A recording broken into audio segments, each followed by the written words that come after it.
So hey guys, this week we picked up a new addition to our kind of our grass cut maintenance here. We just picked up I think it's a Cub Cadet RZ54. Basically it's a Cub Cadet zero turn. The RZ, I think it's residential zero turn is kind of what it stands for. And this is going to kind of offshore some of the duties of our 70s International Harvester Cub Cadet 1450. This new one's got a 54-inch deck. Our old one had a 50-inch deck, and with the old one, it was about a 4.5 hour kind of cut time, and now it has shaved us down to 2 hours. So we've gotten 2 grass cuttings kind of done with this, and we're going to get the oil changed today, just because it's kind of, you know, new engine and it's getting broken in. It's got a Kohler engine on there. So anyways, this video is kind of targeted at people that may have just picked one of these up used and are looking for kind of the places, you know, where the nuts and bolts are to kind of get this done, or someone that maybe has never changed their oil. I'm kind of hoping, you know, to show you how easy of a task this is. So let's get into it. So doing small engine maintenance, or basically oil changes on small engines, is usually there's not a whole lot to it. Usually there's a bolt you undo, you drain the oil out into a drain pan, and then put the bolt back in, and then you usually use a kind of the dipstick type area to fill it back up to the proper levels. This motor is a little bit different. It does have actually an oil filter on it. So I stopped at the, as local as it is here, Tractor Supply, and picked up an oil filter. So the oil filter I picked up is a Kohler, and it's a 12-050-01-S1. Alright, so for the tools here, I'm going to use a 19mm wrench and 11mm wrench to get this thing opened up on the motor to drain out the oil. I'm also going to use a catch pan here. These generally go for $5–10 at a place, and I would really recommend getting one, especially if you're a homesteader or kind of a young guy just kind of moving on your own. I can't tell you how often I use this.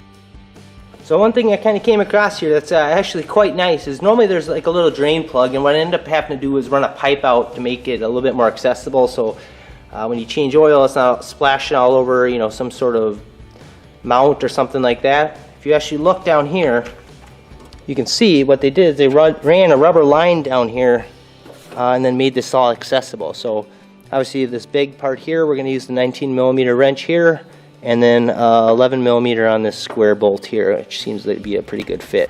So guys, when I first kind of started tackling this a little bit, I ran into just a little bump here using the open-ended wrench on the open-ended 19mm here on this.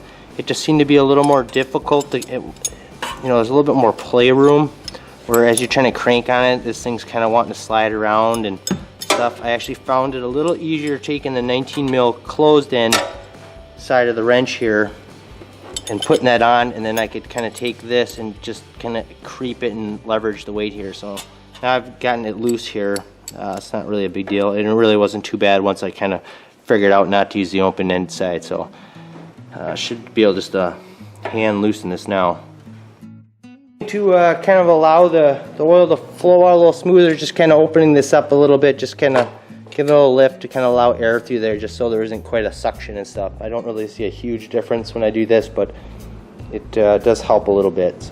So hopefully you guys are kind of able to see this already. Obviously this color looks a little off, and it's because it's kind of our first oil change on this thing, so you kind of pick up little small metal shavings and different stuff like that. It's almost kind of got a slight grayish into it. I'm not sure if the camera will pick this up or not, but you know, you get a new motor and stuff and you're kind of breaking in.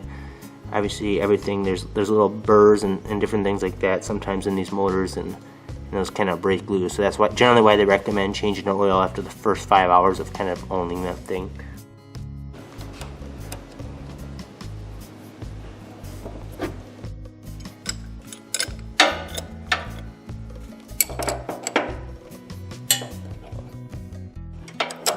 With these, you don't really have to tighten them up too much. You just kind of want to get a nice snug fit. Don't really have to wrench on these things, because obviously as long as they hold oil, and you don't want to have to be fighting with it later. So just a nice good snug up. Alright, so now we're to the part. I have never done an oil filter on a small engine like this, or actually on this particular series. I'm assuming it's going to be like a vehicle engine, so there probably will be a little bit of oil leaking. So what I'll do is I'll slide the oil pan underneath this side, as well as I'm going to try to lay a little rag under here, an old dirty rag here, to see, you know, just in case this thing leaks on me a little bit. And then we'll just kind of crank away at this. There's some oil.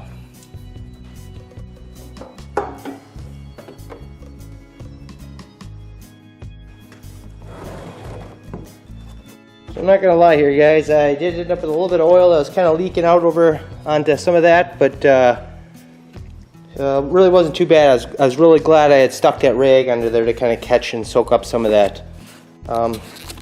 We'll get this next oil filter put on here. One thing you want to do is you want to make sure you rub some of the old oil right here around this rubber seal here. Make sure, you know, you just use some old oil there, or you can use some new stuff, but I always just use the old stuff. And then we'll just twist this back on.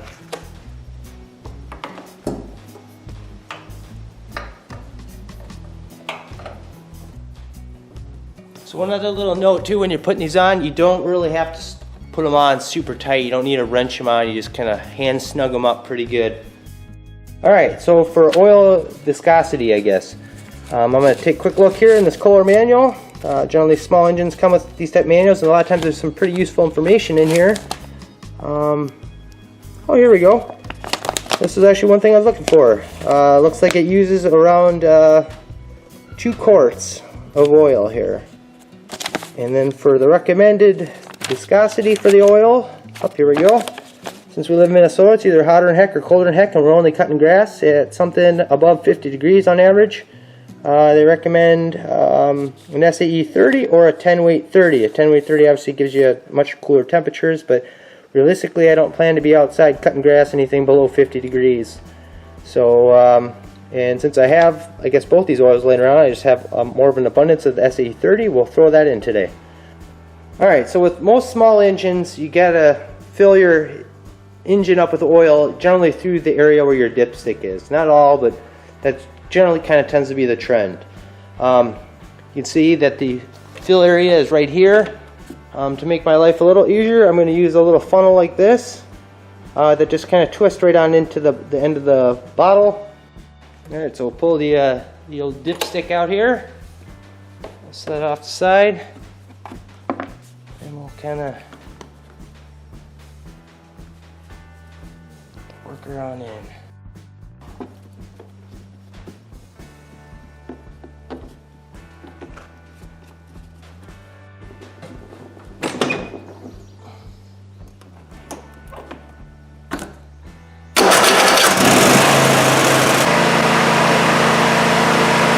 So one other real quick note, guys, generally what I do is when I get done with all this and drain out the oil filter and everything, I'll pour all that oil back into the containers that I just filled the machine up with, and I'll kind of store those up and then go take them into a recycle center at some point.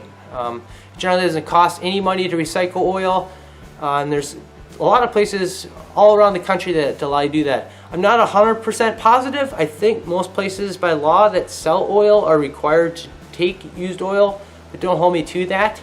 I'll put a link in the description below that has a link where you can find your local oil recycle center place. Just pretty much type in your area and then search for that oil stuff. They also have a lot of other stuff on there too, getting rid of paint and mattresses and some other great resources on there. So I hope you guys found this video helpful or entertaining at least.